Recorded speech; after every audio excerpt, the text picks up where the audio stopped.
Joining us once again is Senator Rosemary Bayer. She is a state senator from Michigan's 12th District. Back with us again on the MegaCast. Senator, thanks for being with us today.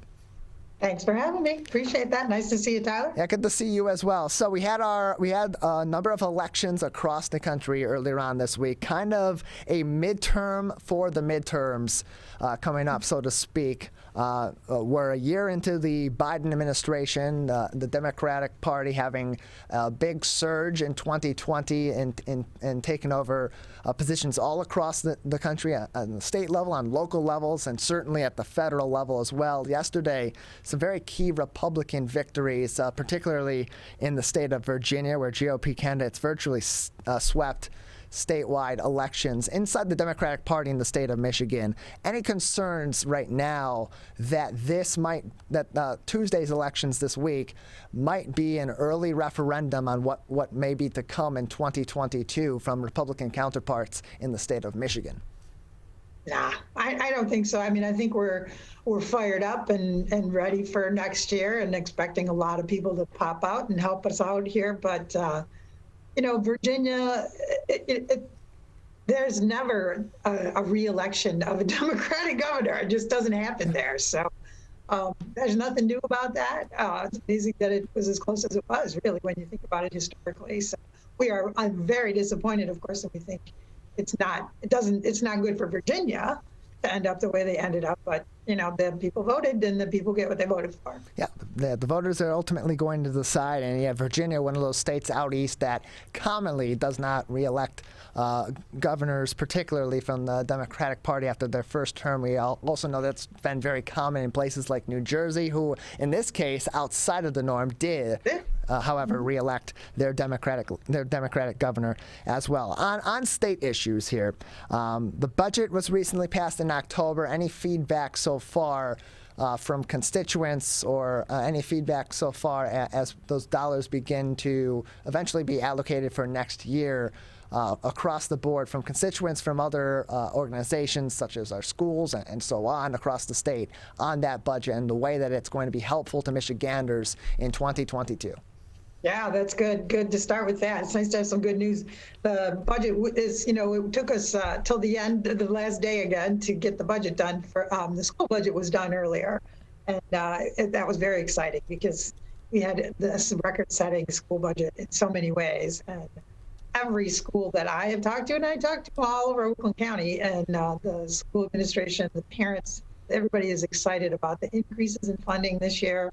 The fact that all the schools are now at the same level of foundational funding from the state, which is a big deal for us to get there, help us to move closer and closer to equitable funding, but a big boost for everybody. So really positive stuff there. I got to work on that. I also got to work on the child care situation, which is pretty critical for Michigan. It's actually critical around the country right now. There is simply not enough child care available. There's not enough child care workers. And people are not able to go back to work oftentimes because of child care. So we put a big boost into the child care system in multiple ways. One is making it easier for low-income families to get free or mostly subsidized child care. So if your income, depending on your family size, under $45,000, there's a good chance you won't pay anything for child care, which is amazing. And then we worked with the provider network. And in fact, right now, so we have a number of improvements for the providers themselves to make sure that they can stay in business and expand even. There are non-competitive grants available for child care providers. So there's a message to anyone listening. Get those grants. If you are a child care provider, $3,500 to $9,000 per agency, not competitive based on the size and the people served. So we posted it on our Facebook page, on the Senator Bayer Facebook page, on how to apply. Just go get it. Go get the money. We're really excited about some of the positive things in that budget. Yeah, that grant money going to be critical for our child care industry across the state of Michigan. It's been a real sticking point during this pandemic for so many people in the workforce. It's a reason why people have not returned to the workforce, why people have left the workforce. It's been a big factor in people's decisions whether or not to accept jobs that they have applied for, what kind of availabilities are there locally or on site for these jobs. And so having those grants be available, more people can potentially get into this industry, and those that are in this industry and are established will have those funds to be able to continue their services at the very least, or at best expand. Yeah, there was their even services as well. even a $2 an hour increase for direct care workers in childcare. So big difference for people. And we had stories from a lot of people who were not going back to jobs that paid, $13 an hour, $14 an hour, because their cost of childcare was $16.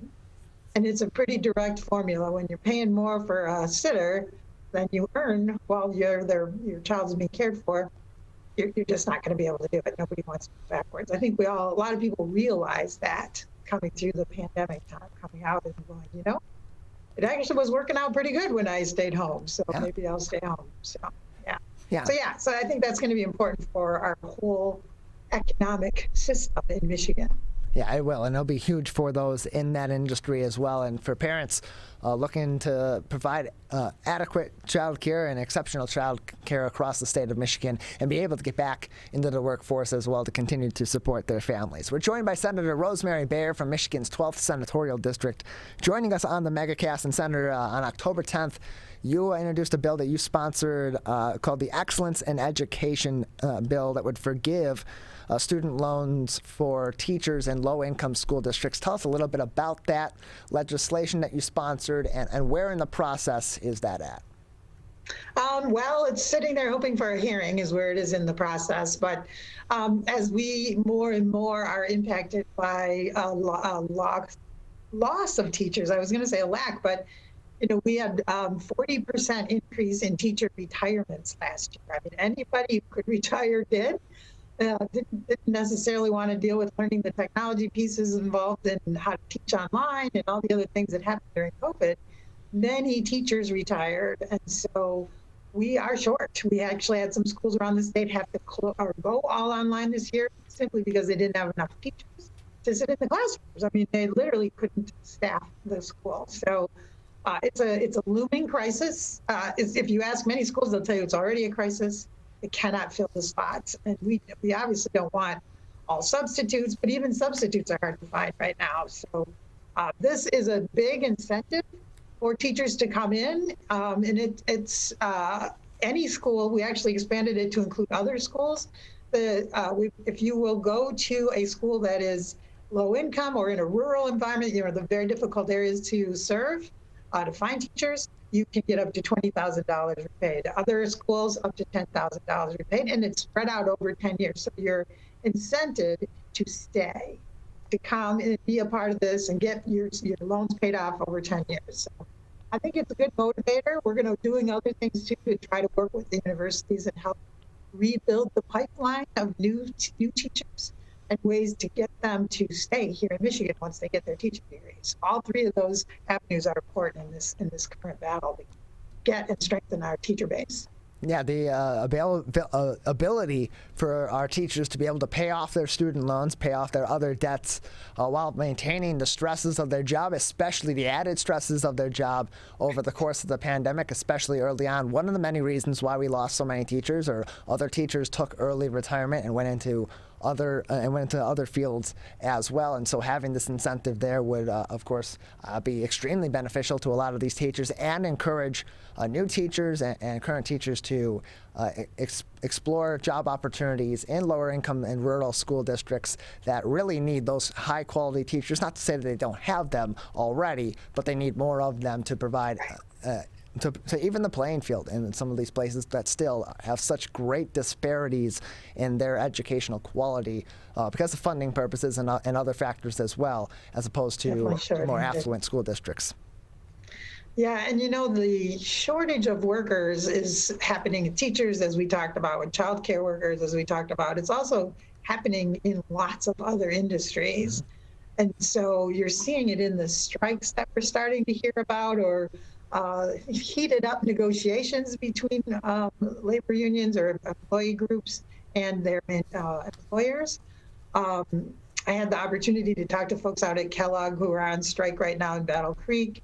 There's a large hospital system in Lansing, the Sparrow system, where there is a negotiation that's been going on since summer, and it's primarily with the nursing and other skilled licensed caregivers or health caregivers.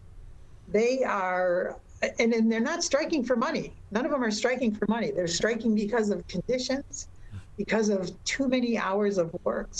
I had first-hand stories of people that have not had a day off for 170 days, or will work 2 shifts and then with a minute's notice get the word that they have to stay a 3rd shift just because there's not enough people.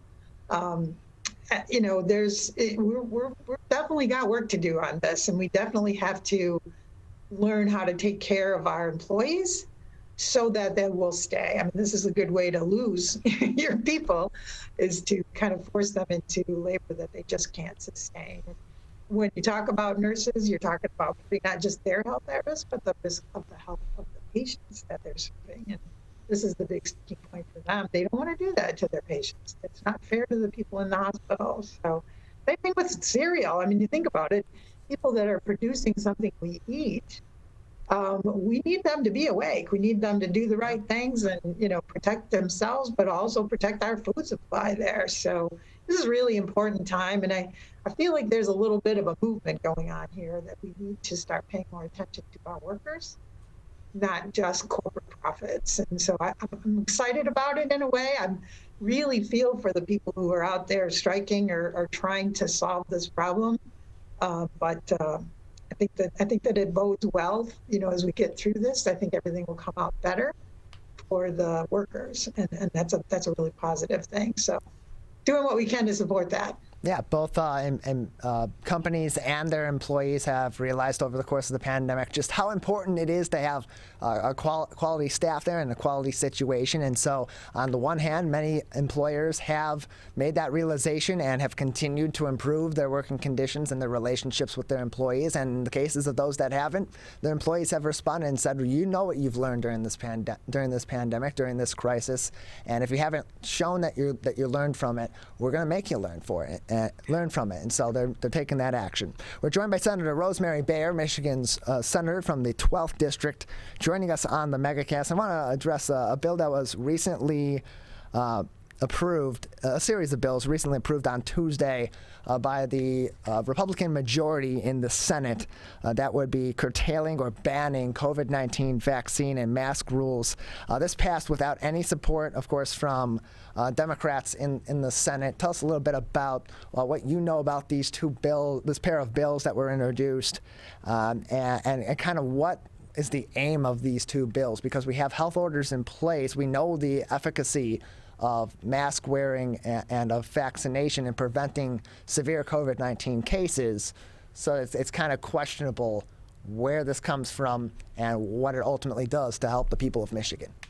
Yeah, unfortunately, it's very politically motivated.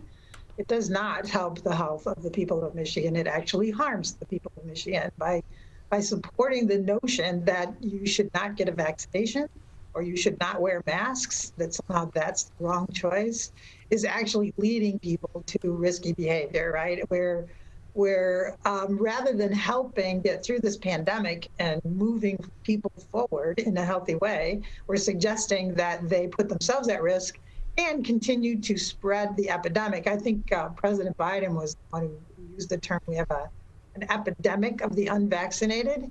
I mean, we would have had this thing slammed by now if people would just get their vaccines. And so by suggesting that that's not a good idea, or even mandating that that you shouldn't do it, is dangerous. Actually, it's not even just a bad idea. It's dangerous for people's health. And people look at leaders. These are senators and representatives that they look at them as leaders and they listen to what they say. And so I feel like making these political moves like this, they're sort of churning this high-end right-wing loudmouth base.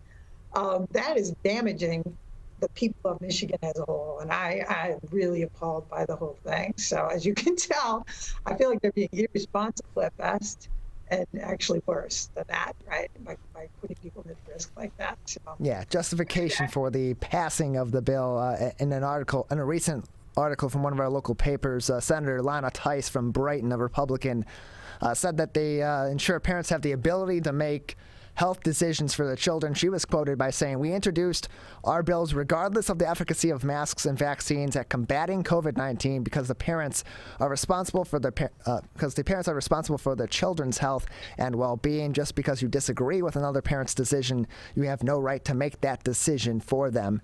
And closed quote. Well, and Your in truth, response to that kind of take? that is an American thing, right? That's why Sure. we're having so much trouble getting this under control. But I actually think, you know what? Yes, you should make your own decision if you choose not to participate in society, right? We have a civil society and various rules we follow, like stopping at red lights, right? Mm-hmm. If you choose not to do that, then you have to choose to not participate with other people in society. You should not be putting other people at risk by running the red light whenever you feel like it, nor by not being vaccinated or wearing masks while you're at school or somewhere where other people are threatened by your behavior. So sure, if you don't want to play by society's rules and the right thing to do to protect each other, then go home, stay there by yourself, and don't share your potential infection. Simple as that.